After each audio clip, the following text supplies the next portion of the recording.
The sound hit first. Not the visual, not the shock. The sound. A deep, rhythmic thumping that started as a vibration in the chest before it became noise in the ears. The kind of sound that makes every primal instinct in the human body scream danger. Kira Hollis stopped walking. Her soaked sneakers squeaked on the wet asphalt of Route 9. Rain hammered down on her shoulders, plastering her blonde hair to her skull. She clutched a soggy cardboard box against her chest. Inside, a coffee mug with a chipped handle, a framed photo of her golden retriever, and a pair of dry socks she'd never gotten the chance to change into. The box was all she had left of 10 years. The thumping grew louder. Kira looked up. Through the gray curtain of rain, two massive shapes materialized from the low cloud cover. Black, angular, predatory. Helicopters. Not the red and white medical choppers she'd grown accustomed to seeing. These were military birds. Sikorsky UH-60 Black Hawks. Matte black paint. No visible markings. The kind of aircraft that didn't ask permission to land. They banked hard over the tree line, rotors chewing through the air with a sound like rolling thunder. Kira's breath caught. The lead helicopter flared its nose, pitching upward as it slowed, 50 feet above the 4-lane highway. The rotor wash was immense, a hurricane of wind that tore the cardboard box from Kira's frozen hands. Her coffee mug shattered on the pavement. The photo of her dog tumbled into the wet grass. She dropped to her knees, covering her head. Was this a crash? An emergency? The helicopter didn't crash. It landed. Right in the middle of Route 9. Cars screeched to a halt. Drivers stumbled out, phones raised, filming, shouting, screaming. The second Black Hawk touched down in the field adjacent to the highway, its skids crushing the tall grass flat. Before the first helicopter even settled, the side doors slid open. 4 men jumped out. They moved with a fluidity that was almost inhuman. Multicam trousers, plate carriers heavy with magazines, rifles slung low and ready, helmets with night vision mounts. They fanned out in a perfect tactical formation, securing a perimeter around the aircraft. One man broke from the group. He was tall, broad-shouldered, a thick beard and a scar that ran through his left eyebrow. He sprinted directly toward Kira.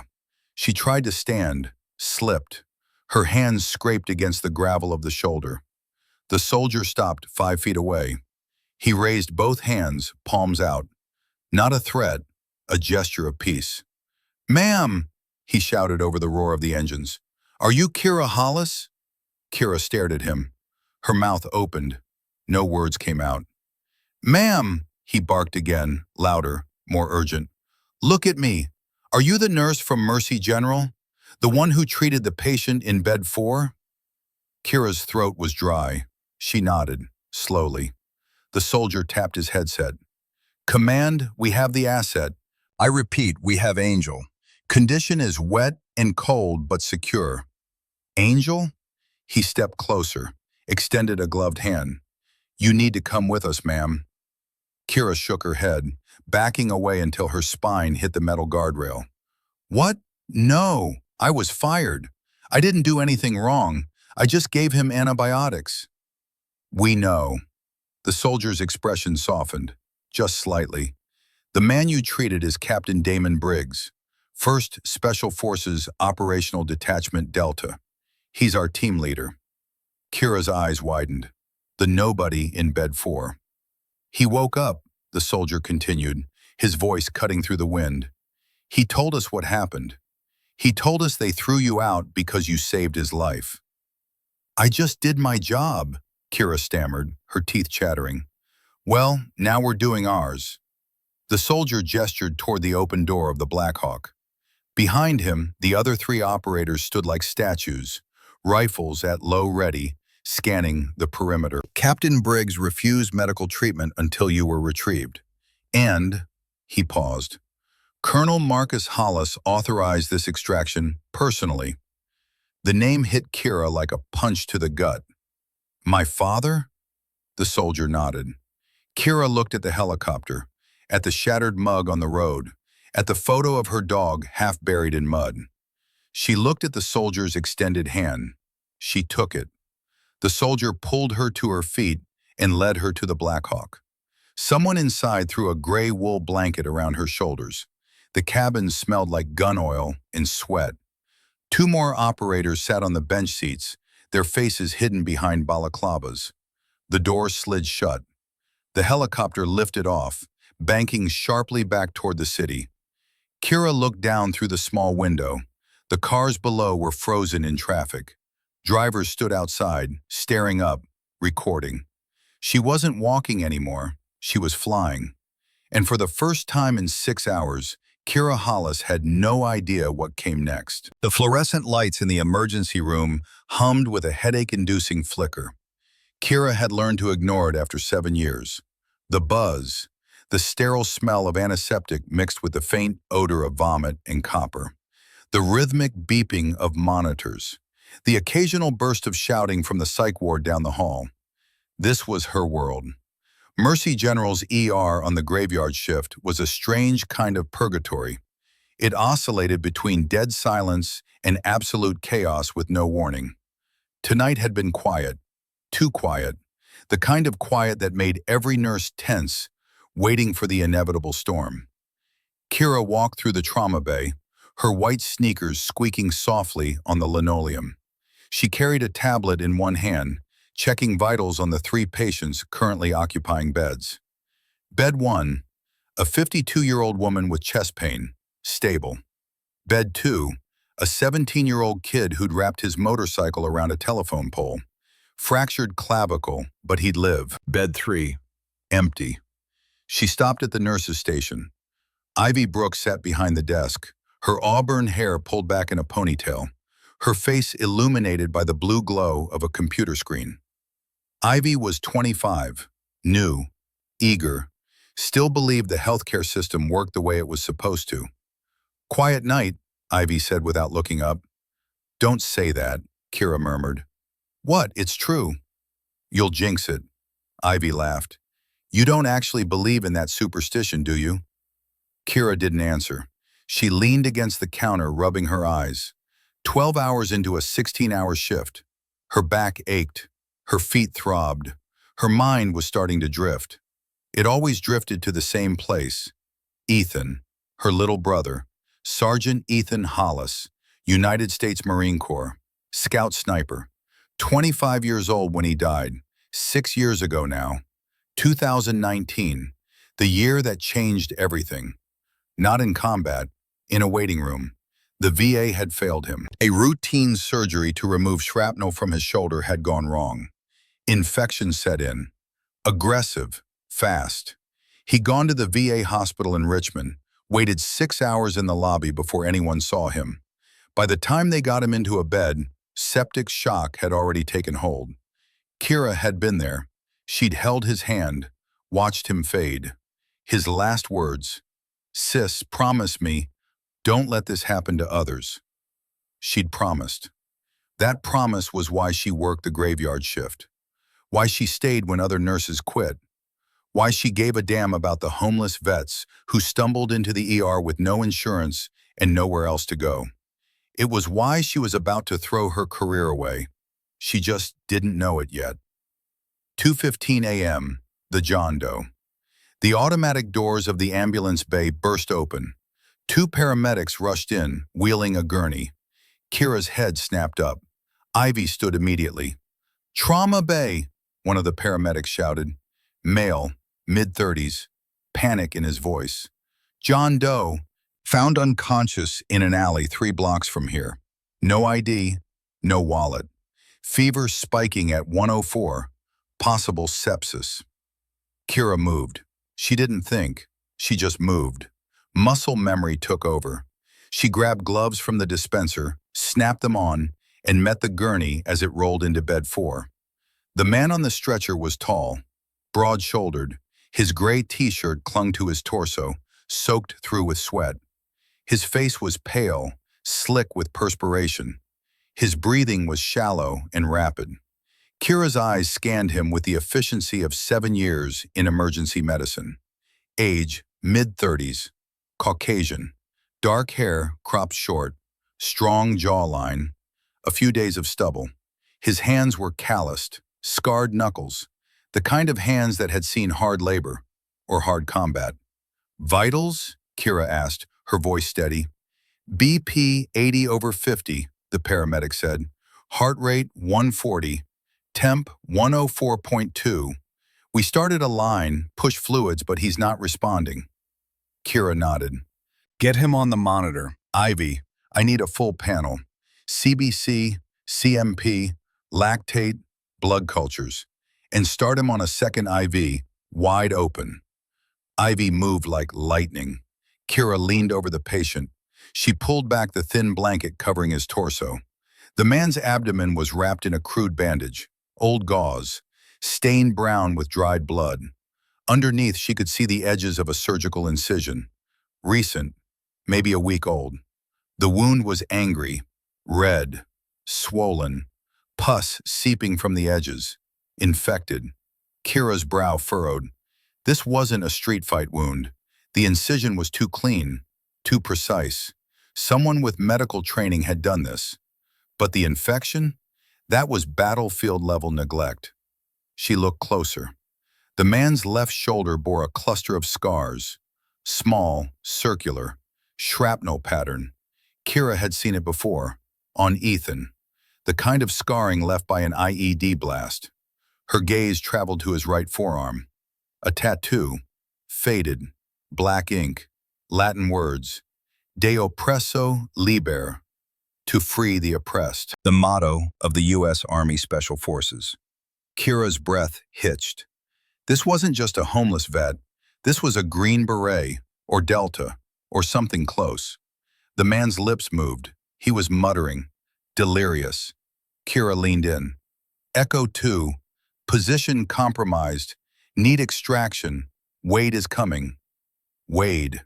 Kira's heart stopped. She knew that name. She reached down, checking the man's pockets. Nothing in the jeans. She lifted his gray t-shirt slightly, checking for a MedAlert bracelet. Nothing. Then she saw it, tucked into the waistband of his jeans. A small metal object, dull silver, worn smooth by time. Kira pulled it out. A dog tag, old, scratched. The chain was broken. She turned it over in her palm, reading the stamped letters under the harsh light. Hollis, Marcus D. C.O.L. U.S. Army, OPOS. Her father's dog tag. Kira stared at it. Her hands started to shake. This man knew her father. This man was connected to Colonel Marcus Hollis, the man who hadn't spoken to Kira in 2 years. Not since Ethan's funeral. Not since the argument that tore their family apart. Kira? Ivy's voice snapped her back to reality. Yeah, Kira said quickly, pocketing the dog tag. Let's get him stabilized. 2:45 a.m. Dr. Preston Vale. The sharp click of expensive shoes on linoleum announced his arrival before he even spoke. Dr. Preston Vale, Chief of Surgery, 52 years old, silver hair perfectly styled, a tailored white coat over a Brooks Brothers shirt. The kind of man who cared more about the hospital's profit margins than its patients. He walked into the trauma bay, his nose wrinkling as he glanced at the muddy boots sitting in the corner, the patient's only possession. Hollis. Kira didn't look up. She was adjusting the IV drip, watching the monitor. Heart rate still elevated, blood pressure stabilizing, barely. Yes, Dr. Vale? Why is this vagrant occupying a trauma bed? Kira's jaw tightened. He's not a vagrant, he's septic. Heart rate's erratic. If we move him, he codes. Vale flipped through the chart on his tablet.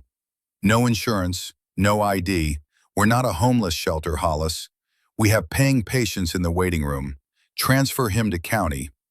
Kira finally looked up. Her blue eyes were tired, but fierce. Dr. Vale, he has a staph infection from a surgical wound. This isn't neglect. This is battlefield medicine gone wrong. Look at the shrapnel scars. He's a veteran. Vale scoffed. He stepped closer, his cologne overpowering the smell of antiseptic. "You're a nurse, Hollis. You change bedpans and follow orders. You don't diagnose. I'm telling you to discharge him. Now." "He's a human being," Kira shot back, her voice rising slightly. "And I think he's special forces. Look at the tattoo." "I don't care if he's George Washington reincarnated." Vale's voice dropped to a menacing whisper. "You have 15 minutes to clear this bed. If I come back and he's still here, it won't be him leaving this hospital." He paused. "It'll be you." Vale turned on his heel and marched out, his white coat billowing behind him. Kira stood there trembling. She watched him disappear down the corridor toward the administrative wing, toward his office where he'd sleep through the rest of the shift like he always did. Ivy approached cautiously.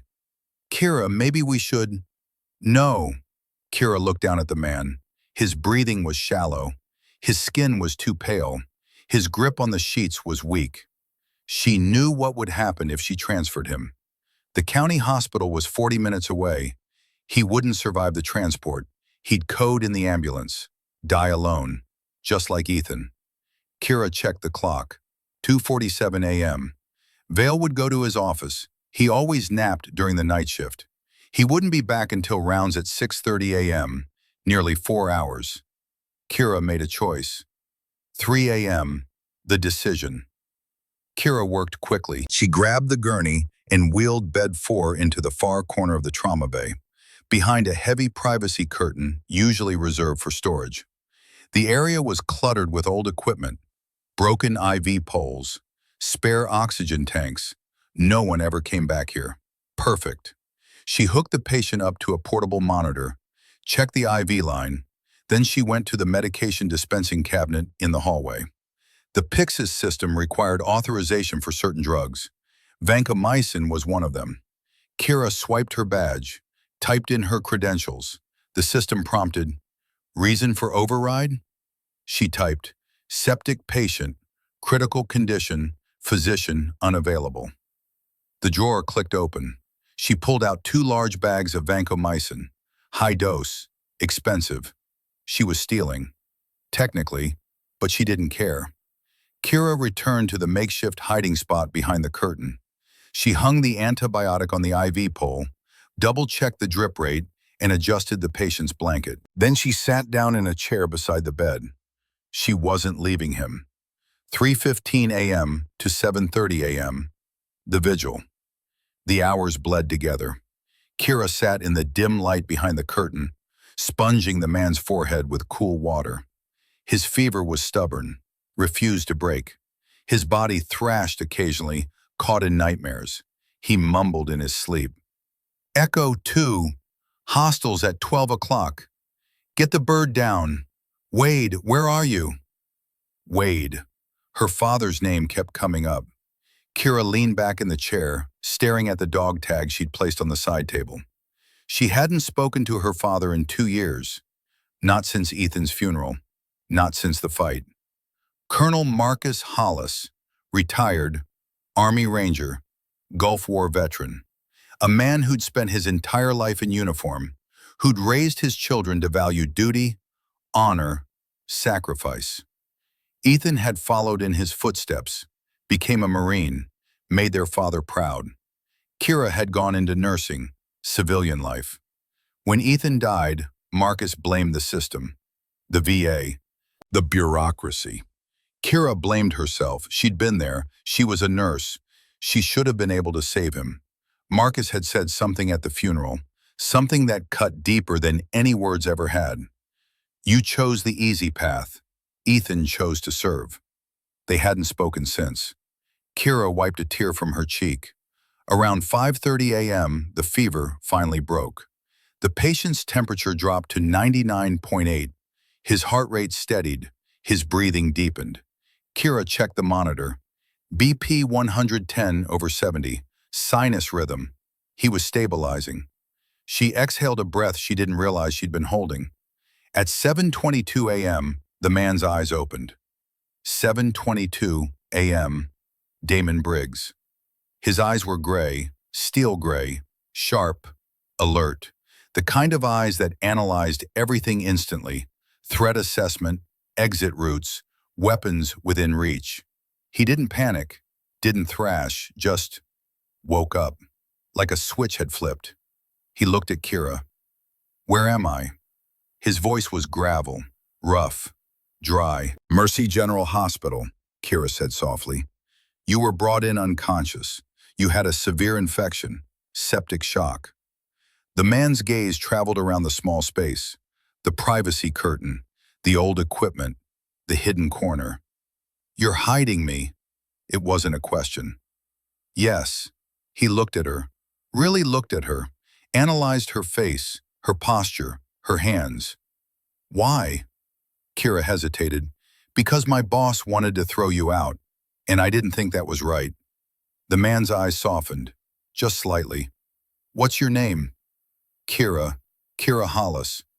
His eyes widened, just a fraction. "Hollis?" "Yeah." He tried to sit up, winced. His hand went to his abdomen, where the infection had been.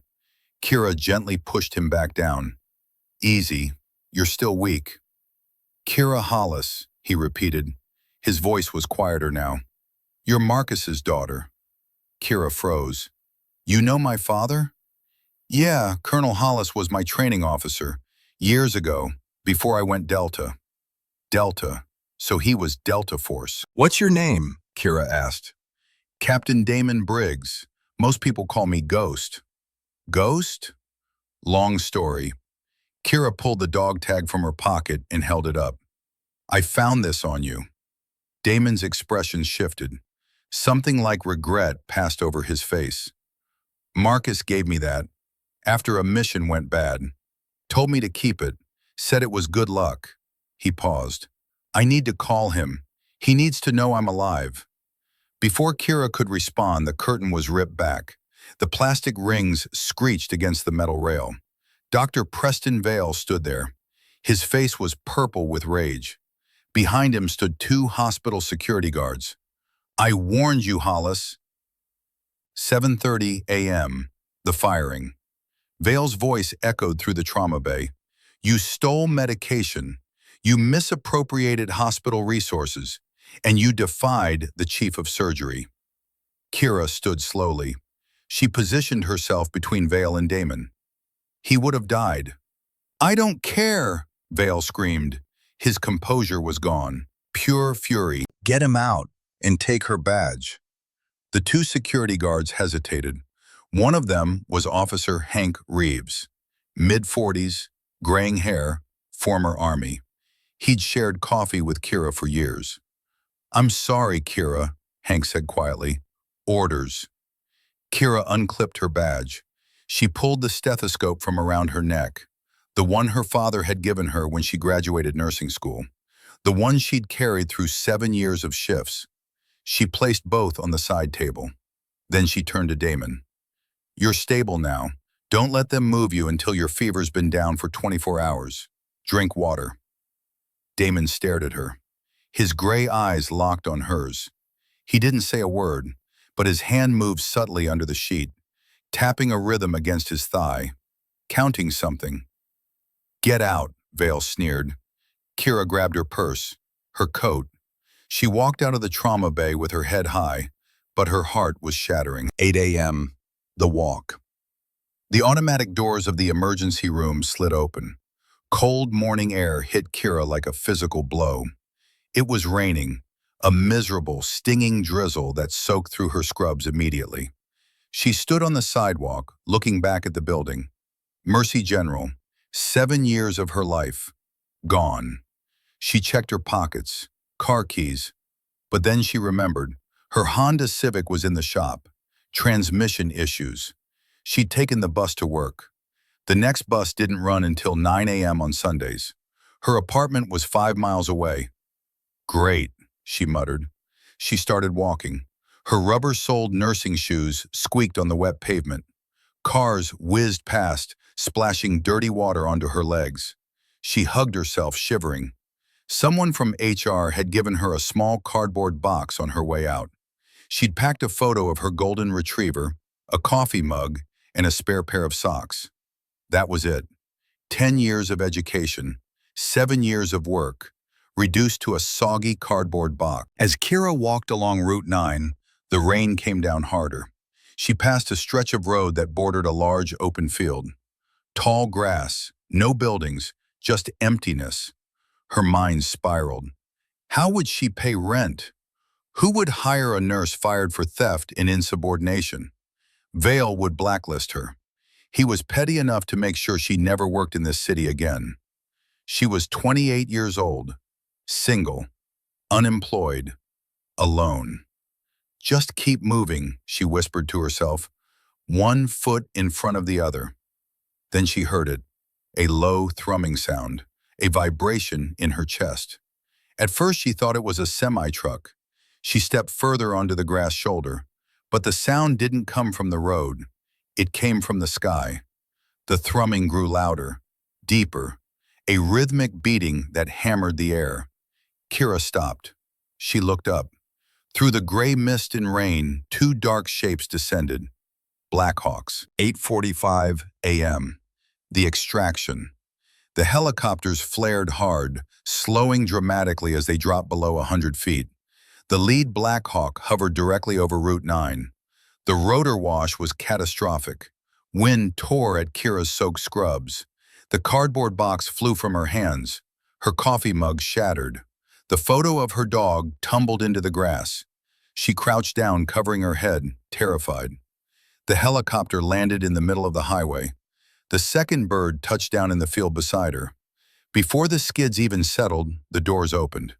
Men in tactical gear poured out, moving fast, rifles ready, scanning. One man sprinted directly toward Kira, Sergeant Torres. "Ma'am, are you Kira Hollis?" She nodded, unable to speak. Torres tapped his radio. "Command, we have Angel." He extended his hand. "The man you saved? Captain Damon Briggs, Delta Force. He refused treatment until we found you." Kira stared at him. "And your father, Colonel Marcus Hollis, authorized this extraction personally." The words hit her like a sledgehammer. Her father. After 2 years of silence. Torres pulled her to her feet, led her to the Blackhawk. Someone wrapped a blanket around her shoulders. The door slid shut. The helicopter lifted off. Kira looked out the window as Route 9 fell away beneath her. She wasn't walking anymore. She was flying, and she had no idea what came next. The Black Hawk banked hard over the city, its rotors slicing through the rain-heavy air. Inside the cabin, Kira gripped the nylon webbing of the bench seat, her knuckles white. The wool blanket around her shoulders did nothing to stop the shivering. It wasn't the cold anymore. It was shock. Sergeant Torres sat across from her, his rifle resting across his knees. He'd removed his helmet. Underneath, he was younger than she'd thought. Maybe 35. Dark eyes, a scar through his eyebrow that gave him a permanent look of concern. "We'll be there in 3 minutes, he said over the roar of the engines. Kira nodded. She didn't trust her voice. Torres leaned forward slightly. "Ma'am, I need to prepare you. Your father is already on site. Colonel Hollis arrived 20 minutes ago." The name sent ice through her veins. Marcus. 2 years. 2 years of silence, of hurt, of words neither of them could take back. And now he was waiting for her. "Why?" Kira managed to say. "Why is he involved?" Torres hesitated. Captain Briggs made contact with the colonel immediately after regaining consciousness. "From what I understand, they have history. The captain insisted on seeing you. The colonel insisted on being present." Kira closed her eyes. Through the small window beside her, she could see the skyline of the city rushing past. The rain had thinned to a drizzle. Dawn light was breaking through the cloud cover, casting everything in shades of gray and gold. The helicopter began to descend. Mercy General Hospital came into view below. The rooftop helipad was designed for medical transports, light choppers, not military Blackhawks. The pilot didn't seem to care. The helicopter settled onto the roof with a jarring thud that rattled Kira's teeth. The second Blackhawk landed beside it, its skids groaning against the concrete. Torres stood. "Stay close to me, ma'am." The door slid open. Kira stepped out onto the rooftop. The rotors were still spinning, winding down slowly. The wind whipped her wet hair across her face. She stumbled slightly, her legs unsteady, and then she saw him. Colonel Marcus Hollis stood 30 feet away, near the rooftop access door. He wore his old Army service uniform, not the dress blues, the everyday Class A's. The jacket hung a little loose on his frame now. He'd lost weight since she'd last seen him. His hair, once dark brown, was almost entirely silver now. He leaned on a wooden cane, his left leg. The injury from the Gulf War had never fully healed. 62 years old, but he still stood like a soldier. Marcus didn't move, didn't approach. He just watched as Kira walked toward him, flanked by Torres and another operator. When she was 10 feet away, she stopped. Father and daughter stared at each other. 2 years of silence compressed into a single moment. Marcus spoke first. Kira. His voice was exactly as she remembered. Deep, steady, command voice. The voice that had read her bedtime stories when she was 5. The voice that had yelled at her when she was 17 and came home past curfew. The voice that had broken at Ethan's funeral. Colonel, Kira said. Not Dad, not Father. Colonel. Marcus flinched, just slightly, but he recovered quickly. He gestured toward the access door. We need to go inside. Captain Briggs is stable, but the situation is complicated. Kira crossed her arms. What situation? Dr. Vale has escalated things. He's threatening legal action, claims you assaulted him, stole medication, and endangered a patient's life. Marcus paused. He's also locked down the ICU. Briggs is in there, but Vale's refusing to allow anyone near him without his authorization. Kira's jaw tightened. He's going to kill him. Not if we move fast. Marcus turned and walked toward the door. His cane tapped against the concrete with each step. Kira followed, her heart pounding. They descended a narrow stairwell, concrete walls, fluorescent lights. The sounds of the hospital grew louder with each floor. Beeping monitors, distant voices, the hum of ventilation systems. At the 4th floor landing, Marcus stopped. He turned to face Kira. Before we go in there, he said quietly, there's something you need to know. Kira waited.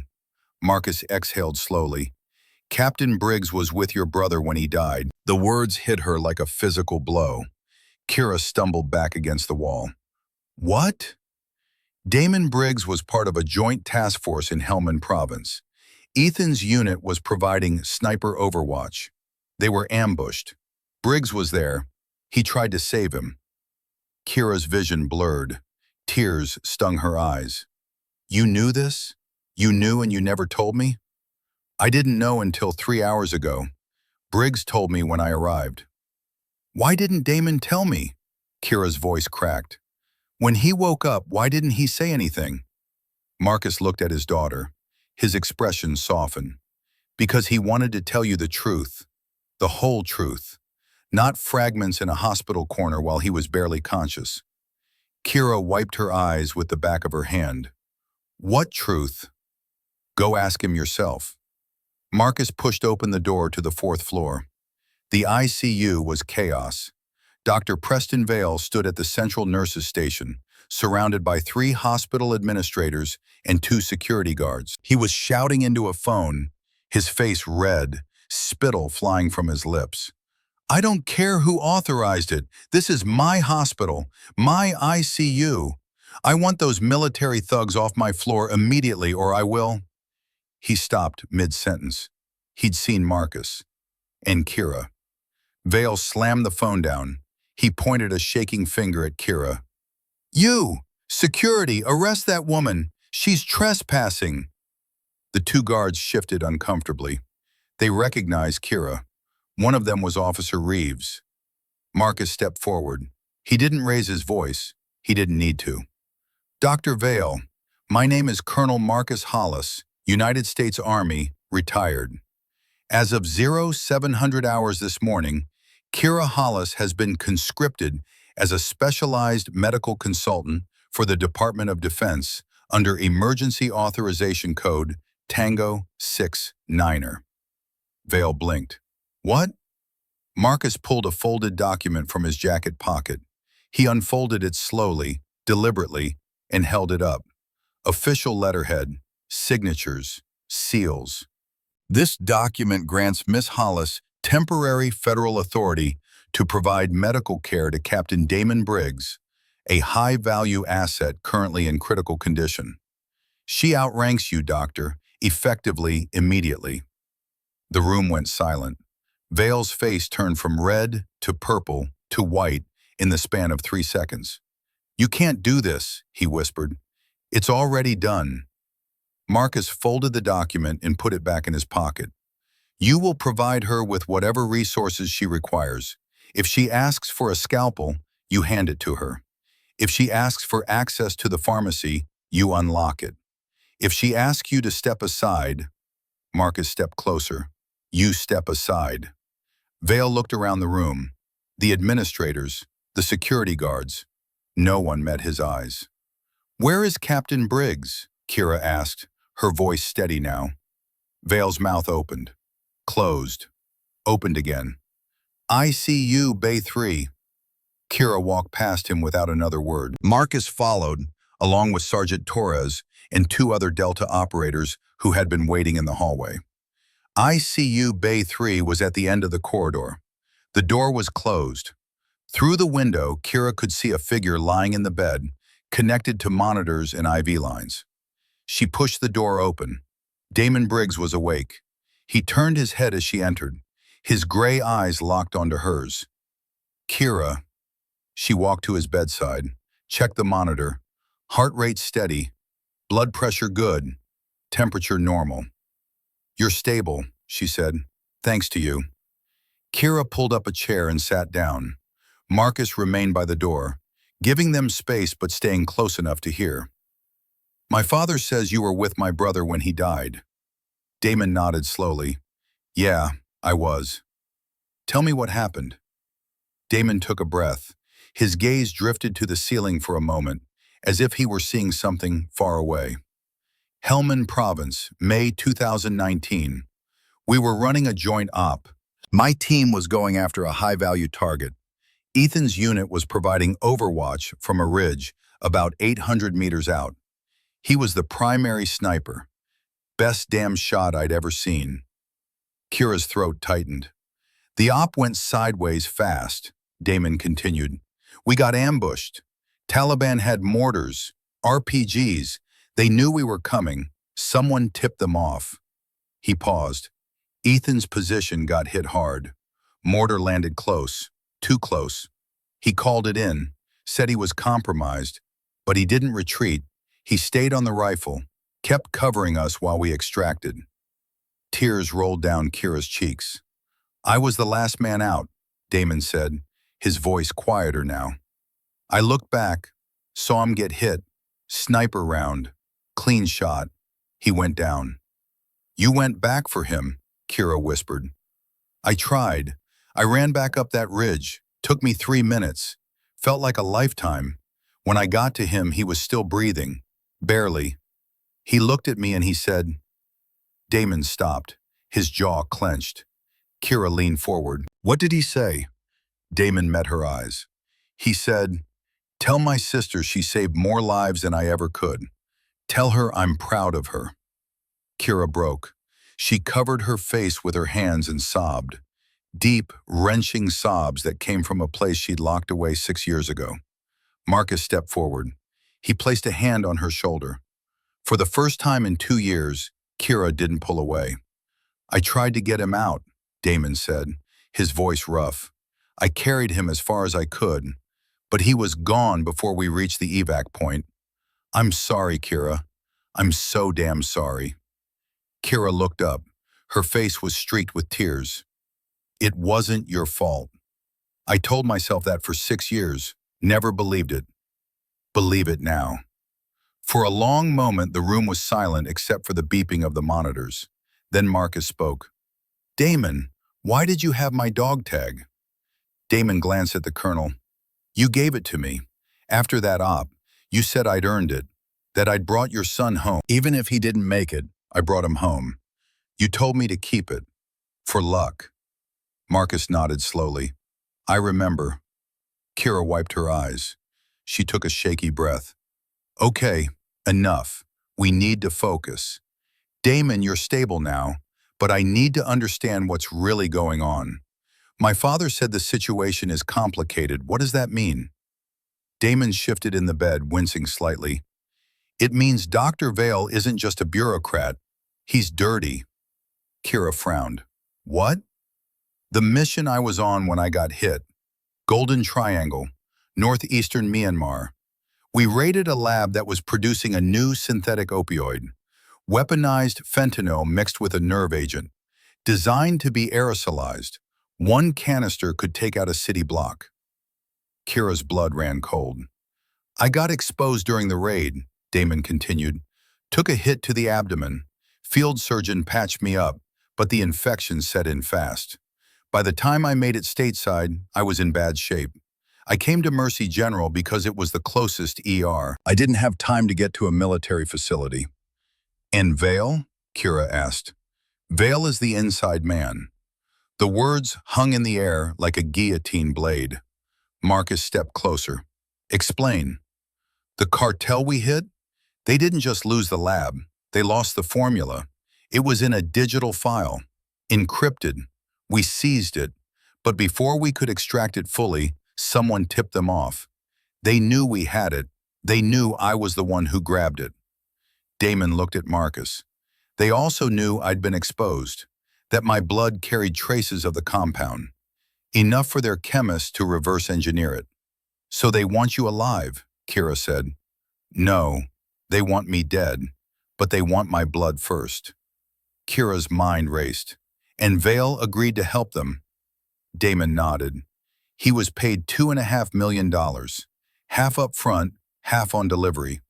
He was supposed to keep me alive long enough to extract samples, then kill me and make it look like the infection did it. But I interfered, Kira said. You saved my life, which meant Vale couldn't complete the deal. So now the cartel is coming for both of us. Before Kira could respond, the door to the ICU bay burst open. A man in scrubs stepped inside. Tall, buzz-cut, calm expression. Excuse me, he said politely. Dr. Vale ordered a sedative for the patient, to help him rest. Kira stood immediately. Something was wrong. The man's shoes. They weren't hospital-issue sneakers or nursing clogs. They were black leather boots, tactical boots. And on his left wrist, just visible beneath the cuff of his scrub sleeve, was a tattoo, a scorpion. Kira's heart stopped. You're not a nurse.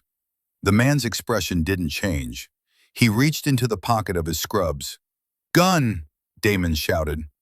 Everything happened at once. The fake nurse pulled a suppressed pistol from his pocket. Kira didn't think. She grabbed the metal tray from the bedside table and hurled it with everything she had. The tray struck the assassin in the face just as he fired. The shot went wide, shattering the window behind Damon's bed. The assassin staggered back, blood streaming from his nose. Damon ripped the IV lines from his arm and launched himself off the bed.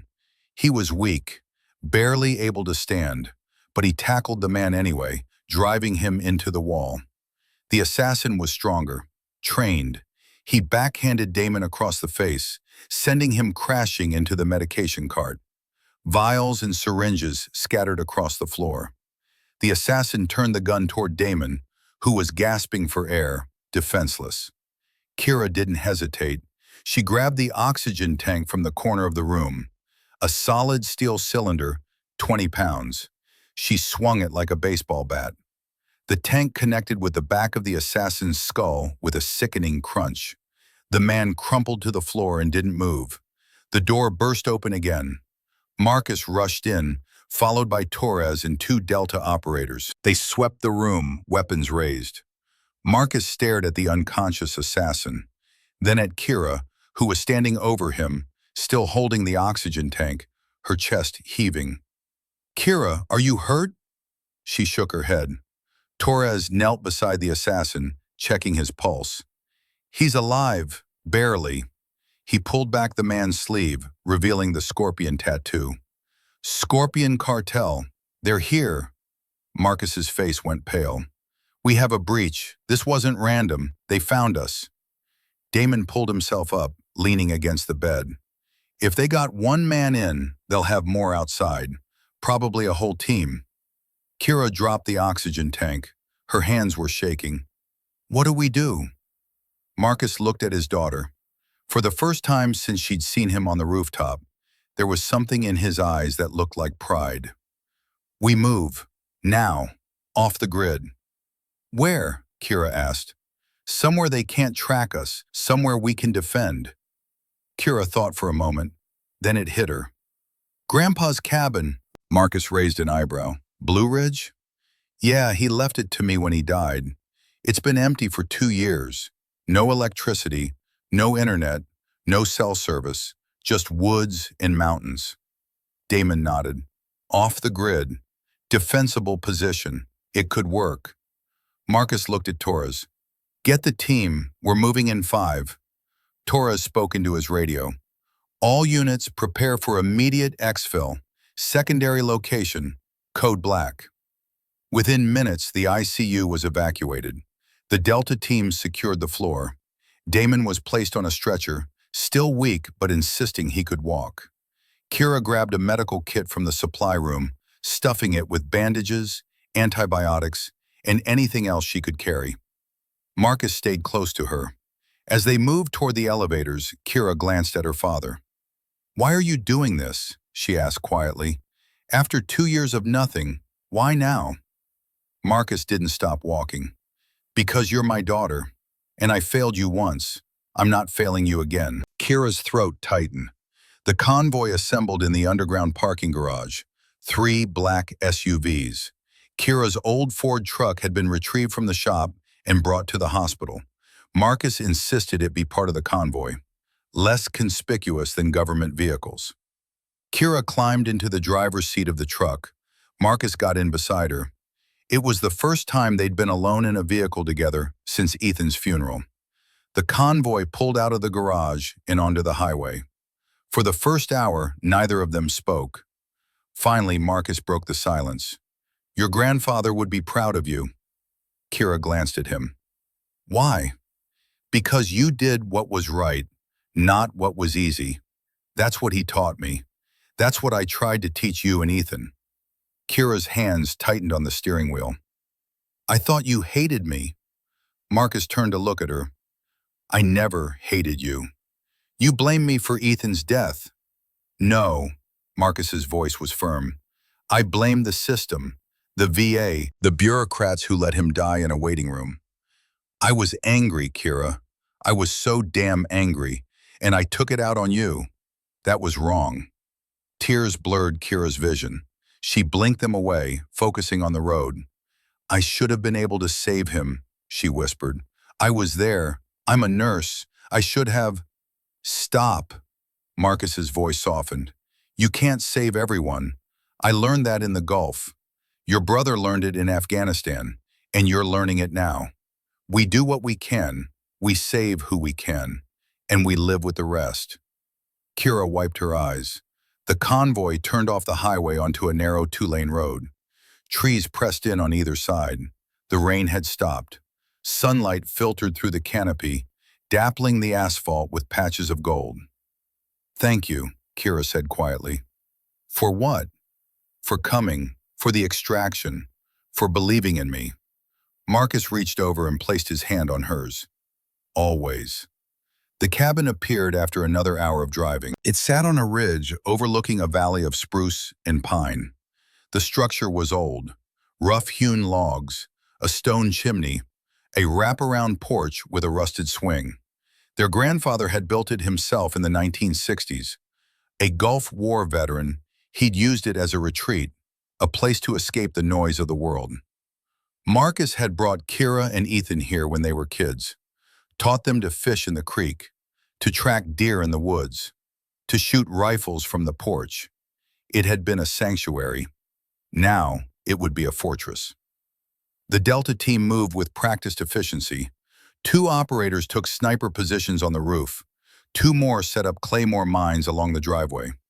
Torres coordinated from the porch, a tablet in his hand displaying a tactical map. Damon was carried inside and placed on the old couch near the fireplace. Kira started an IV line, hooking him up to a portable monitor. Marcus stood by the window, scanning the tree line with binoculars. "How long do we have?" Kira asked. Marcus lowered the binoculars. "Hard to say.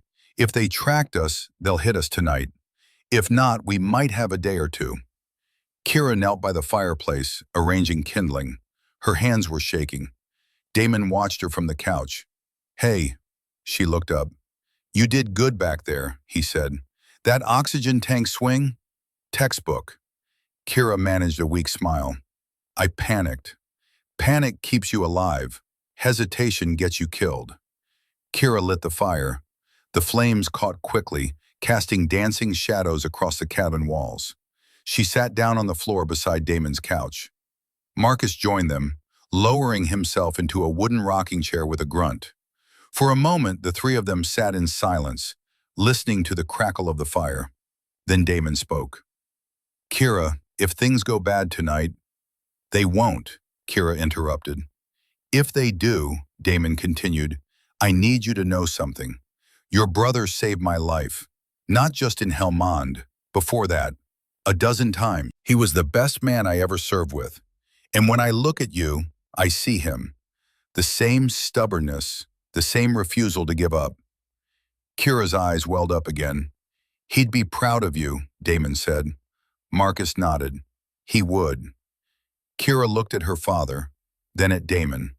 Two men who had known Ethan, who had fought beside him, who carried his memory. "Thank you," she whispered. At 3 in the morning, the radio crackled. Torres's voice cut through the static. "Contact, North Sector. Movement in the trees. Multiple heat signatures." Marcus stood immediately. "How many?" 20, maybe 30. They're fanning out, not using lights. These are professionals." Damon tried to sit up. Marcus pushed him back down. "You're in no condition to fight." "Then give me a rifle and I'll shoot from here." Kira grabbed the medical kit. "I need to get supplies ready. If someone gets hit—" The first shot shattered the front window. Glass exploded inward. Kira ducked, covering her head. Gunfire erupted from the tree line. A storm of bullets tore through the wooden walls of the cabin like termites through paper. Marcus flipped the heavy oak table onto its side. "Get down!" Kira crawled behind the table, her heart hammering. The Delta operators returned fire, suppressed rifles coughing rhythmically. "They've got RPGs!" Torres shouted over the comms. Whoosh! Boom! An explosion rocked the south side of the cabin. The wall disintegrated in a shower of splinters and drywall. Smoke and dust filled the room. Kira coughed, blinded. Her ears rang. Marcus grabbed her arm. "Basement! Now!" "What about Damon?" "I've got him." Torres appeared through the smoke, hauling Damon off the couch. Marcus pulled Kira toward the pantry. He kicked aside a rug, revealing a trapdoor in the floor. "Grandpa's root cellar," Marcus said. "It's a tunnel. Comes out by the creek bed 200 yards down the ravine. Go. I'll hold them here." "I'm not leaving you. You don't have a choice." Marcus shoved a pistol into her hands, a Beretta M9. "You remember how to use this?" Kira stared at the gun. Marcus had taught her to shoot when she was 16. She hadn't touched a firearm since. "Point, breathe, squeeze," Marcus said. "Not pull, squeeze." He opened the trapdoor. A ladder led down into darkness. "Go!" he shouted. Kira descended into the cellar. Torres followed, carrying Damon. Marcus slammed the trapdoor shut above them. The tunnel was narrow, dirt walls, low ceiling. Kira had to crouch as she moved forward, the pistol heavy in her hand. Behind her, she could hear the muffled sounds of gunfire, explosions, shouting. Her father was up there, fighting, maybe dying, and she was running, just like she'd run after Ethan died. Run from the military, run from confrontation. No, not this time. Kira stopped. "Keep moving." Torres hissed. No! She turned around, pushed past Torres and Damon, climbed back up the ladder. Kira, what are you doing? Damon shouted. She didn't answer. She pushed open the trapdoor. The cabin was hell. Smoke, fire, the smell of gunpowder and blood. Marcus was behind the overturned table, firing through the broken window. 2 Delta operators were down, wounded but alive. An enemy fighter appeared in the doorway, rifle raised. Kira didn't think. She raised the Beretta, breathed out, squeezed. The gun kicked hard in her hand. The enemy fighter jerked backward, clutching his shoulder, and fell. Kira stared at the fallen man. Her hands shook. She just shot someone. Actually shot someone. The reality of it slammed into her chest. Marcus spun around. Kira! She snapped back to reality. I'm not leaving you. A grenade rolled across the floor. Marcus saw it. His eyes went wide. Damon burst up through the trap door behind Kira. He lunged forward, throwing himself over her, shielding her with his body. The grenade exploded. White light, deafening noise, then darkness. The world returned in fragments. Sound first. A high-pitched ringing that drowned out everything else.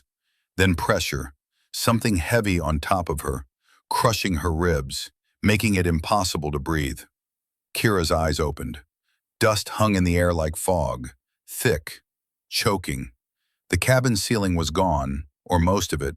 She could see the night sky through the jagged hole where the roof used to be. Stars, cold and distant. Her ears rang so loud she couldn't hear her own breathing. The weight on top of her shifted. Damon, he'd thrown himself over her when the grenade went off, taken the blast, shielded her. Kira tried to move. Her arms wouldn't respond. Everything felt disconnected, like her brain was sending signals to a body that no longer belonged to her. Focus. The word cut through the fog in her mind. Focus, Kira. She wiggled her fingers. They moved. Good. She tried her toes. They responded too. Nothing broken. Nothing paralyzed. Just stunned. She pushed against Damon's weight. He groaned, a good sign. He was alive. Damon, she croaked. Her voice sounded like gravel scraping against concrete. Damon, can you hear me? He groaned again, louder this time. His body shifted, rolling off her. Kira sat up slowly. The world spun. She pressed her hand against the floor to steady herself. Debris everywhere, splintered wood, shattered glass, spent shell casings, and blood. So much blood. She looked at Damon. He was on his back, staring at the ceiling. His face was pale, his breathing shallow. Blood soaked through his shirt. The wound in his abdomen had reopened. The one from the Golden Triangle mission. The infection site. Damon, stay with me. Kira crawled over to him. Her hands found the medical kit. Somehow it had survived the blast. She ripped it open, pulling out gauze and tape. Her training took over. Stop the bleeding, stabilize the patient, assess for other injuries. She packed the wound with gauze, pressing hard. Damon hissed in pain. I know, Kira said. I'm sorry, I'm so sorry. Movement to her left. Marcus. He was pulling himself across the floor, using his arms. His left leg was bleeding, a long gash from his thigh to his knee. Shrapnel or debris. He dragged himself toward Kira and Damon. You okay? Marcus asked. His voice was hoarse. Kira nodded. I'm fine. Damon's hurt. Bad. Marcus reached them. He looked at Damon's wound. His jaw tightened. We need to get him out of here. Where's Torres? Where's the team? Outside, fighting. We push them back for now, but they'll regroup. We don't have much time. As if on cue, the sound of gunfire erupted again. Distant now, coming from the woods beyond the cabin. Kira finished packing Damon's wound. She wrapped tape around his torso to hold the gauze in place. It was crude, field medicine at its most basic, but it would buy them time. Damon's eyes focused on her. You came back. Yeah. Stupid. Probably. He managed a weak smile. Your brother would have done the same thing. Kira's throat tightened. She nodded. The door to the cabin burst open.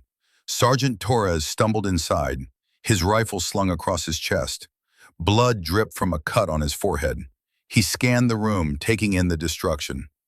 We've got maybe 5 minutes before they regroup, Torres said. We need to move now. Marcus tried to stand. His leg buckled. He fell back down with a grunt of pain. Torres knelt beside him. Colonel, you're in no condition to walk. Then I'll crawl. You'll slow us down. Marcus glared at him. I'm not leaving my daughter. Torres looked at Kira, then at Damon, then back at Marcus. Fine, but we move fast. No stops. Torres grabbed Damon under the arms and hauled him to his feet. Damon swayed but stayed upright. Kira moved to Marcus's side, slipping her arm under his shoulder. I've got you, she said. Marcus didn't argue. They moved through the shattered cabin, stepping over debris and broken furniture. The front door hung off its hinges. Outside, the night was alive with gunfire. Muzzle flashes lit up the tree line like lightning. 2 Delta operators were holding the perimeter, firing controlled bursts into the woods, covering their retreat. Torres led the way down the porch steps. Kira helped Marcus navigate the uneven ground. Every step sent a jolt of pain through his leg. She could feel it in the way his body tensed. But he didn't make a sound. They reached the tree line. The forest swallowed them. The tunnel Marcus had mentioned earlier wasn't far, just 200 yards through dense undergrowth, but it felt like miles. Kira's arms burned from supporting Marcus's weight. Her legs shook with exhaustion, but she didn't stop. Behind them, the gunfire intensified. Then, abruptly, it stopped. Silence. Torres froze. He held up a fist. Everyone stopped. Kira's heart hammered in her chest. The forest was too quiet. No birds, no wind, just the sound of their own breathing. Then, from somewhere in the darkness, a voice called out, "Señorita Hollis." The accent was thick, Mexican, cartel. Kira's blood ran cold. The voice continued, "We know you're out here. We know you have Captain Briggs. Give him to us and you can walk away. You and your father. No one else has to die tonight." Kira looked at Torres. He shook his head. "Don't respond." The voice grew louder, closer. "We don't want you, señorita. We just want the captain and the formula in his blood. That's all. Simple transaction." Marcus whispered, "Keep moving, quietly." They started forward again, slow, deliberate. Every footstep carefully placed to avoid snapping twigs or rustling leaves. The voice called out again, "You think you can hide in these woods? We have thermal scopes, night vision. You're glowing like fireflies." A lie. Torres had jammed their electronics earlier. The cartel didn't have working thermals. They were fishing, but they were close. Too close. The tunnel entrance was just ahead. A small opening in the hillside, hidden behind a tangle of roots and overgrown vines. Kira's grandfather had dug it during the Cold War. A fallout shelter. Paranoia turned useful. Torres reached it first. He pulled aside the vines, revealing a narrow opening, barely wide enough for one person. Inside, now. Kira helped Marcus down into the tunnel. He grunted as his injured legs scraped against the dirt wall. Damon followed, supported by Torres. Kira was the last one in. As she descended, she heard footsteps, close, voices speaking rapid Spanish. Torres pulled the vines back over the entrance, sealing them inside. Darkness, complete and absolute. Kira fumbled in her pocket, found her phone. The screen cast a faint blue glow. No signal, no service. But the flashlight still worked. She turned it on. The tunnel stretched ahead of them. Low ceiling, narrow walls. It smelled like damp earth and mildew. "Move," Torres whispered. They crawled forward. The tunnel seemed to go on forever. Kira's knees scraped against the rocky ground. Her shoulders bumped the walls. The air was stale, hard to breathe. Behind them she heard voices, faint, muffled by the earth. The cartel was searching the area. Please don't find the entrance. Please don't find it. After what felt like an eternity, the tunnel opened up. They emerged in a small ravine. A creek ran through it, the water black and cold under the moonlight. Torres helped everyone out. They stood in the creek bed, shivering, soaked, exhausted, but alive. Torres checked his radio. Static. He adjusted the frequency. More static. "Comms are down," he said. "We're on our own." Marcus leaned against a tree, his face pale. "How far to the nearest town?" 10 miles, maybe 12, through the mountains." Kira looked at Damon. He was barely standing. The makeshift bandage on his abdomen was already soaked through with blood. "He won't make it," she said quietly. "Then we find another way," Marcus said. Torres scanned the ravine. "There's an old fire road about 2 miles east. If we can reach it, we might be able to flag down a ranger or a hunter." "Might," Kira repeated. "It's the best option we have." They started moving. The terrain was brutal, rocky, uneven. Kira slipped twice, catching herself on tree branches. Marcus struggled with every step, his injured leg dragging. Damon leaned heavily on Torres, barely conscious. After an hour, they stopped to rest. Kira knelt beside a fallen log, gasping for air. Her legs felt like lead, her lungs burned. Marcus sat beside her. "We'll get through this, like we always do." Kira nodded, too exhausted to speak. Torres approached. "We need to keep moving. Sun's coming up in a few hours. We want to be off this mountain before then." They stood. Damon was worse. His skin was clammy. His breathing labored. Kira checked his pulse. Too fast, too weak. "He's going into shock," she said. Marcus looked at Torres. "How much farther to the fire road?" "Mile and a half." "He won't make it." Kira knelt beside Damon. She pulled out the last of her medical supplies. A small vial of epinephrine. She drew it into a syringe. "This will keep his heart going," she said, "but only for a little while." She injected the epinephrine into Damon's IV port. Within seconds, his eyes fluttered open. His breathing steadied. "That's the stuff," he murmured. Kira smiled. "Don't get used to it. That's all I have." They pressed on.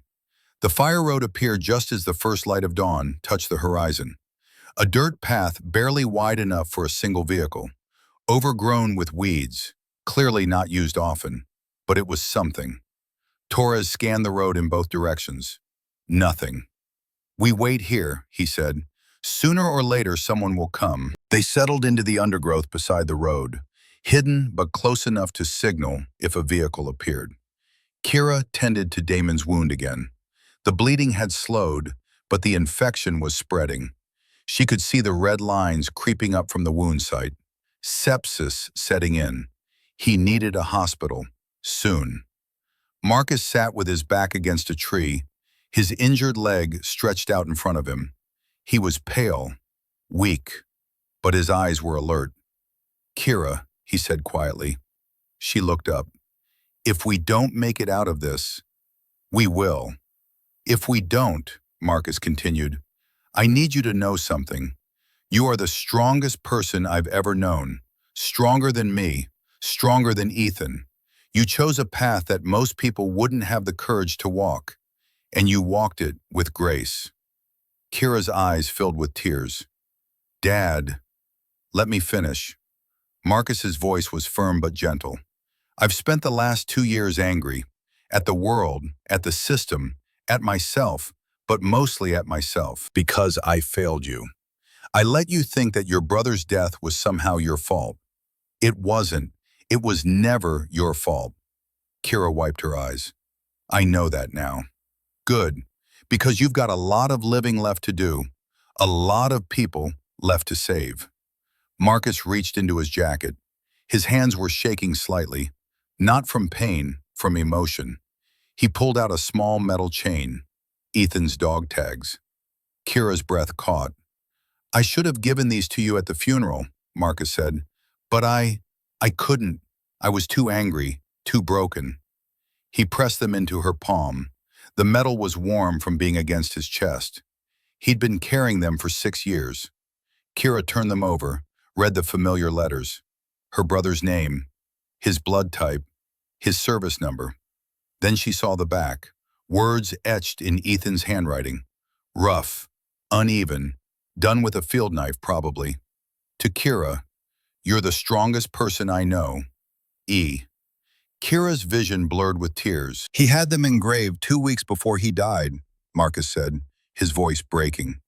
"He was going to give them to you when he got home." Kira clutched the tags to her chest and sobbed. Marcus pulled her close. "I love you, Kira. I'm so proud of you." "I love you too, Dad." They held each other as the sun rose over the mountains. For the first time in 6 years, Kira felt whole. The sound of an engine broke the moment. Everyone tensed. Torres peered through the undergrowth. A vehicle was approaching from the south. A green pickup truck. Forest Service logo on the door. "Ranger," Torres said, "this is our chance." He stepped out onto the road, waving his arms. The truck slowed, stopped. A man in his 50s climbed out. Khaki uniform, beard, suspicious eyes. "What the hell are you doing out here?" the ranger asked. Torres didn't waste time. "We need transport, medical emergency, federal matter." The ranger looked past Torres, saw Marcus, saw Damon, saw Kira. "Federal matter, huh? You got ID?" Torres pulled out his military identification. The ranger studied it. His expression shifted from suspicion to concern. "Get in the truck," the ranger said. They piled into the bed of the pickup. The ranger drove fast, navigating the rough fire road with practiced ease. Within 20 minutes, they reached a paved highway. 30 minutes after that, they arrived at a small rural hospital. Mercy Regional. Nothing like Mercy General. Just a handful of beds and a skeleton crew. But it would do. Damon was rushed into surgery. Kira refused to leave his side. She scrubbed in, assisting the on-call surgeon. A woman in her 60s named Dr. Helen Moss. Dr. Moss worked with calm efficiency. She cleaned the wound, removed the infected tissue, and closed it properly. No fancy equipment, no high-tech monitors, just skill and experience. Kira watched, helped, learned. When it was over, Damon was stable. Dr. Moss pulled off her gloves. "He'll live, but he needs rest. Real rest. Not this running through the woods nonsense." Kira smiled. "I'll make sure he gets it." Marcus had his legs stitched up in the ER. 42 stitches. He didn't even flinch. Torres made contact with his command, arranged for secure transport back to base, and for protection. The cartel was still out there, but for now, they were safe. Kira sat in the hospital waiting room, staring at the ceiling. Exhaustion pulled at her like gravity. Marcus sat beside her. "What happens now?" Kira asked. "Now," Marcus said, "we go home, we regroup, and we finish this." Finish it how? By exposing Vale, by making sure the world knows what he did, and by making sure the cartel pays for what they've tried to do. Kira nodded. "Okay. But first," Marcus said, "you sleep." Kira didn't argue. She leaned her head on her father's shoulder and closed her eyes. For the first time in days, she felt safe. 48 hours later, Kira stood in the atrium of Mercy General Hospital. The same hospital where she'd been fired. The same hospital where she'd saved Damon Briggs. But everything was different now. The atrium was packed. News vans lined the street outside. Cameras, reporters, microphones. Dr. Preston Vale stood at a podium in the center of the room. He wore a tailored suit under a pristine white coat. His hair was perfect. His expression was solemn. He was giving a press conference. Kira stood at the back of the crowd, hidden behind a pillar. Marcus stood beside her. Damon was there too, leaning on a cane, still weak but recovering. Vale's voice echoed through the atrium. "Thank you all for coming. This has been a difficult week for the Mercy General family. We pride ourselves on compassion, on care, but sometimes danger comes from within." He paused for effect. Nurse Kira Hollis was a troubled individual. We noticed the signs: erratic behavior, emotional instability. When I terminated her employment for theft and insubordination, she snapped. The crowd murmured. Vale continued, "It is my deepest regret that she abducted Captain Damon Briggs, a critical patient in our care. We have been working with authorities, but given Captain Briggs's condition, we fear the worst." A reporter raised a hand. "Dr. Vale, are you saying the nurse is responsible for his death?" Vale nodded gravely. "I am saying that Kira Hollis is a danger to society, and I blame myself for not acting sooner." The cameras flashed. Vale soaked it in. Kira's hands clenched into fists. Marcus placed a hand on her shoulder. "Wait!" Damon leaned on his cane. "Not yet." Vale opened the floor for questions. A reporter from the front row stood. "Dr. Vale, do you have any evidence to support these claims?" "I have hospital records, security footage, testimonies from staff. Everything will be made available to law enforcement." Another reporter. "What about Captain Briggs? Has his body been recovered?" Vale's expression darkened. "Not yet, but given the terrain where Miss Hollis was last seen—" "I have a question." The voice came from the back of the room, deep, calm, cutting through the noise like a blade. The crowd turned. Damon Briggs stepped into the light. He wasn't wearing hospital scrubs. He was in full dress uniform, Army service uniform, medals on his chest, Purple Heart, Bronze Star, Silver Star.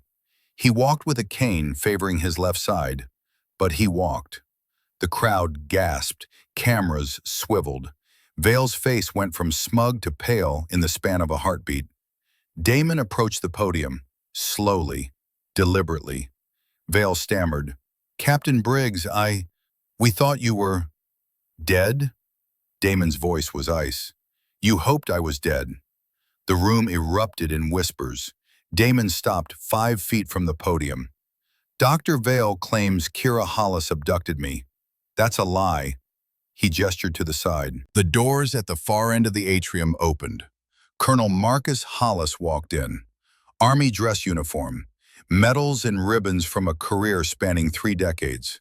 Beside him walked Kira. She wasn't in scrubs. She wore a simple blazer and dark jeans. Her hair was pulled back. She had a bandage on her forehead from the cabin explosion, bruises on her cheek. She didn't hide them. She walked with her head high. The crowd parted. Kira and Marcus joined Damon at the podium. Vale backed away. "Security! Security! Arrest that woman!" No one moved. 2 FBI agents stepped out from the crowd. They'd been waiting. Damon turned to face the cameras. "Dr. Preston Vale claims I was abducted. The truth is, Kira Hollis saved my life. Twice." He pulled a small digital recorder from his pocket. The device recovered from the assassin at the cabin. "We found this on a man Dr. Vale sent to kill us." Damon pressed play.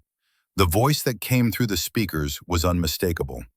Vale's voice, tinny, but clear. "Kill Briggs. Kill the nurse. Make it look like an accident.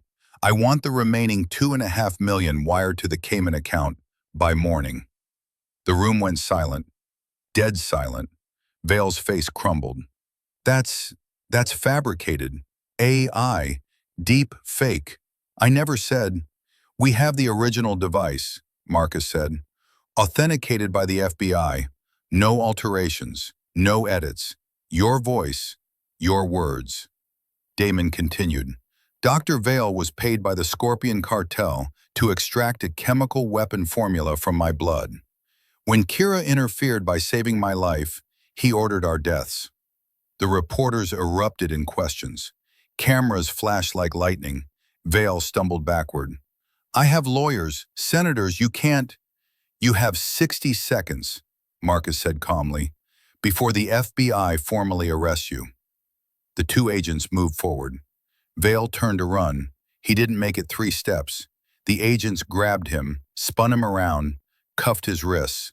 Vale screamed, "This is a mistake. I'm a doctor. I save lives. You can't do this to me." The agents dragged him toward the exit. As they passed Kira, Vale looked at her. His eyes were wild, desperate. "You ruined me," he hissed. "You ruined everything." Kira met his gaze. Her voice was steady, calm. "No, you did that yourself." The agents pulled Vale out of the atrium. The doors closed behind him. Kira turned to face the crowd of reporters. They surged forward, microphones thrust toward her. "Miss Hollis, how does it feel to—" "Kira, did you know Dr. Vale was—" "Miss Hollis, what's next for you?" Kira held up a hand. The crowd quieted. She stepped up to the podium. For a moment, she just stood there, looking out at the cameras, the reporters, the hospital staff who had gathered to watch. Some of them had worked with her for years. Some had turned their backs when she was fired. Now they all stared. Kira took a breath. "My name is Kira Hollis. I was a nurse at this hospital for 7 years. 3 days ago, I was fired for doing what I believed was right, for saving a man's life when others wanted to throw him away." She paused. "Dr. Vale called me unstable, dangerous, a threat." Her voice grew stronger. "But I'm not the threat. The threat is a system that prioritizes profit over patience, insurance over humanity, convenience over compassion." The crowd was silent, listening. "My brother Ethan Hollis was a Marine, a scout sniper. He died in a VA waiting room because the system failed him. I became a nurse to make sure that never happened to anyone else." Kira looked at Damon, then at her father. "These men taught me something. Courage isn't the absence of fear. It's doing what's right even when you're terrified, even when it costs you everything." She turned back to the cameras. "Dr. Vale will face justice, but the real fight isn't against one corrupt doctor. It's against a system that allows people like him to exist. A system that treats veterans like garbage, that treats the vulnerable like burdens." Kira's voice rang out clear and strong. "We can do better. We have to do better." The atrium erupted in applause, not from the reporters, from the hospital staff, from the patients watching from the hallways, from Officer Hank Reeves, the security guard who had apologized when he took her badge.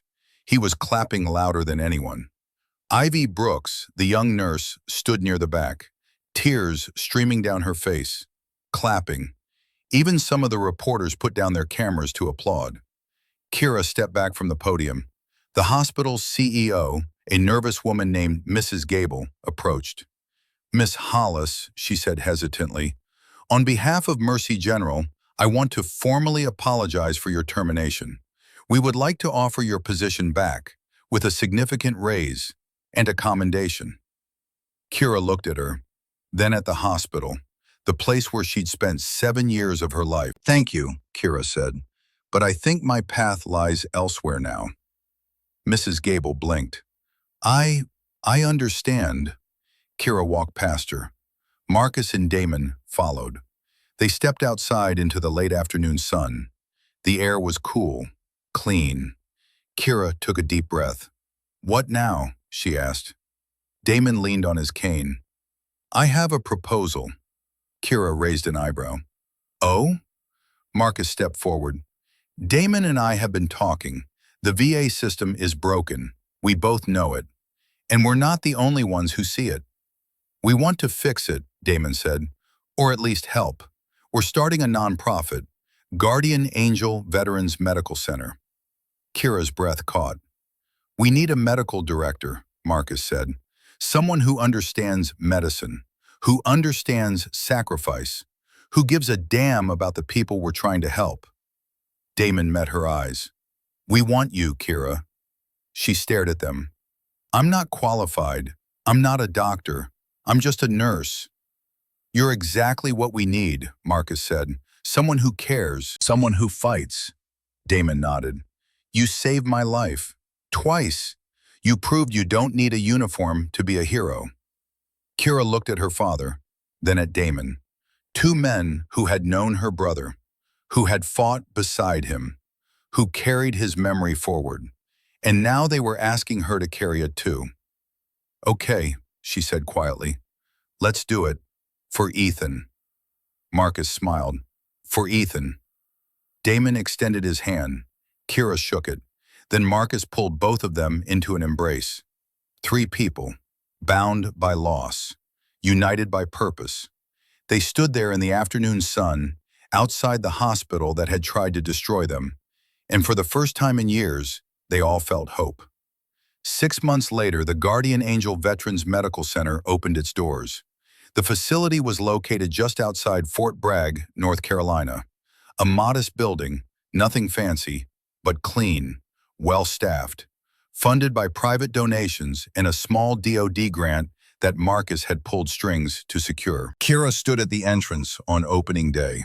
She wore a white coat, not a nurse's scrubs, a real medical director's coat.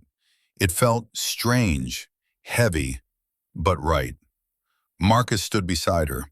He'd recovered fully from his leg injury, though he still carried the cane, said it gave him character. Damon was there too, no longer on medical leave, back to active duty, but he visited the center often, helped with outreach, connected veterans who needed care. A small crowd had gathered, veterans, families, local politicians who wanted to be seen supporting a good cause. Kira took the scissors from Marcus. A red ribbon stretched across the entrance. She looked at the sign above the door. Guardian Angel Veterans Medical Center, in memory of Sergeant Ethan Hollis, USMC. Kira's throat tightened. She cut the ribbon. The crowd applauded.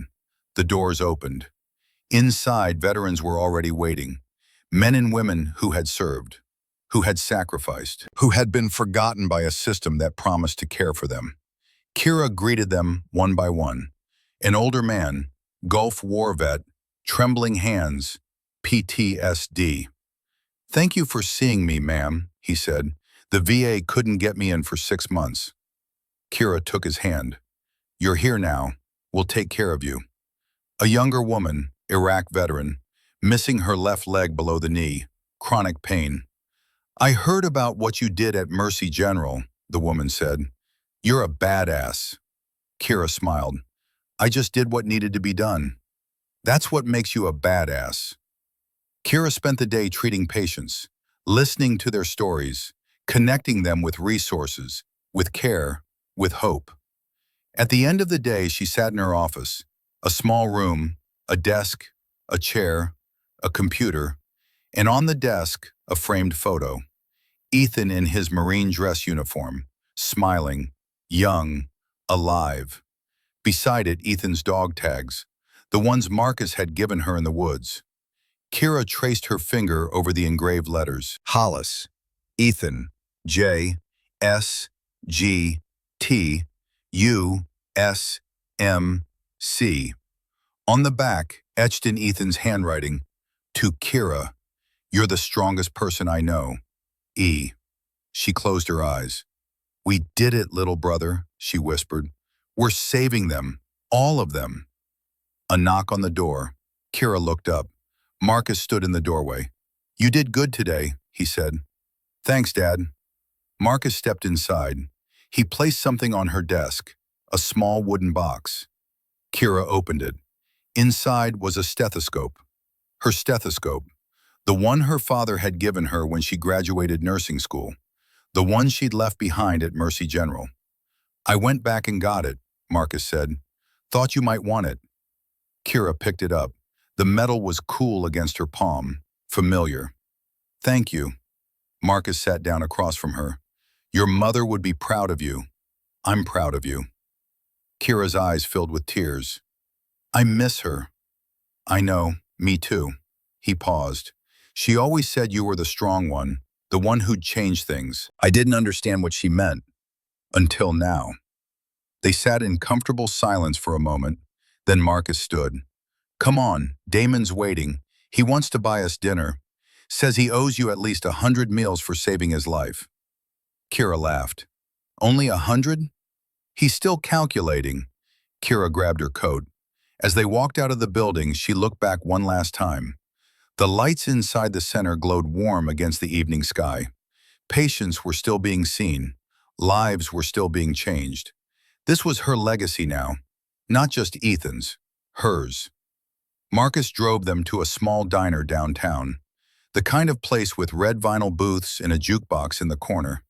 Damon was already there, sitting in a booth, 2 cups of coffee waiting. Kira slid in across from him. Marcus sat beside her. "To new beginnings," Damon said, raising his coffee cup. Kira and Marcus raised theirs. "To new beginnings." They drank. The diner was warm, safe, full of the smell of burgers and fries. Kira looked at the 2 men across from her. Her father, who had come back into her life when she needed him most. And Damon, who had carried her brother's memory, who had given Kira the truth she needed to heal. "Thank you," she said. "For what?" Damon asked. "For believing in me, for not giving up." Marcus reached over and squeezed her hand. "Never." Damon nodded. "You're family now, Kira. Family doesn't give up." Kira smiled. For the first time in 6 years, the weight she'd been carrying felt lighter. Not gone, but lighter. Later that night, Kira drove to the cemetery. She parked near the entrance and walked through the rows of headstones until she found the one she was looking for. Sergeant Ethan J. Hollis, United States Marine Corps, beloved son and brother. Kira knelt in the grass. She placed her hand on the cold stone. "Hey, little brother," she said softly. "Sorry it's been a while." The wind rustled through the trees. "I wanted to tell you, we did it. The center is open. We're helping people, veterans like you, people who deserve better than what the system gave them." She paused. "Dad and I are talking again. We're okay now. I think you'd be happy about that." Kira wiped her eyes. "And I met someone, Damon, Captain Damon Briggs. He was with you when you left. He told me what happened. What you said." Her voice broke. "You were wrong, you know. I'm not stronger than you. I never was. But I'm trying to be. Every day. For you." She placed Ethan's dog tags on the headstone. "I'm going to keep fighting. For you. For everyone like you. I'm not giving up." Kira stood. She looked at the headstone one last time. "I love you, Ethan. Always." The wind picked up, carrying her words away into the night. Kira walked back to her car. As she drove home, she thought about the future, about the veterans she would help, the lives she would save, the legacy she and Ethan would build together. She thought about her father, about Damon, about the family she had found in the most unexpected places. And she thought about the promise she had made 6 years ago. Don't let this happen to others. She had kept that promise, and she would keep it for the rest of her life. The road ahead was long, but Kira Hollis was ready. She had walked through fire. She had faced death. She had fought for what was right, and she had won. Not because she was a soldier, not because she was a hero, but because she was Kira Hollis, a nurse, a daughter, a sister, and an angel who refused to let anyone fall on her watch. The rain had stopped. Kira looked up through the windshield at the night sky. Clear now, stars visible. She wasn't walking alone anymore. She was driving home, to a future she'd built with her own hands.